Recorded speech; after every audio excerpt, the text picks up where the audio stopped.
இவங்க நீங்க தூய்மை பணியாளர்களுக்கு துரோகம் இழைச்சிட்டீங்க. நான் இப்பதான் குறிப்பிட்டேன் யாரும்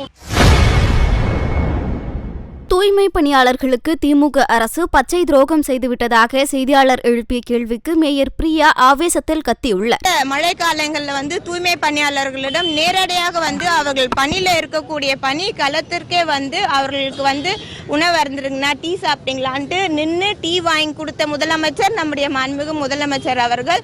இது போன்ற முதலமைச்சர் எந்த ஒரு முதலமைச்சரிடம் நேரடியாக தூய்மை பணியாளரிடம் கலந்துரையை கூட ஆடுறதில்லை. இப்பொழுது அரசியல்ல எலெக்ஷன் வருதுன்றதுக்காக எத்தனையோ பேர் குரல் கொடுக்கலாம். ஆனா எலெக்ஷன் இல்ல அப்படின்றத தாண்டி என்னாலும் மக்களுடன் நிற்கக்கூடியவர் தான் நம்முடைய கழக தலைவர் அவர்கள்.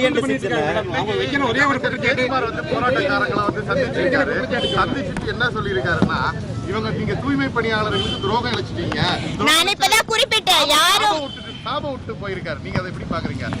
சாபம் விடுறதுன்னு தாண்டி அவர் இப்ப எலெக்ஷனுக்காக வெளியில பேசுறது. கடந்த அதிமுக ஆட்சியில 10 மண்டலங்கள்ல பிரைவேடைஸ் பண்ணாங்க. அப்ப எங்க போச்சு? அப்ப ஏன் குரல் கொடுக்கல? அப்ப ஏன் இந்த அநீதியை தடுக்கல? 10 மண்டலங்கள் பண்றதுக்கோ 2 மண்டலங்களுக்கு பண்றதோ ஒண்ணா? அப்ப குரல் கொடுத்திருக்கலாமே. அப்ப குரல் கொடுக்காம இப்ப குரல் கொடுக்குது அரசியல் பண்றாங்களா?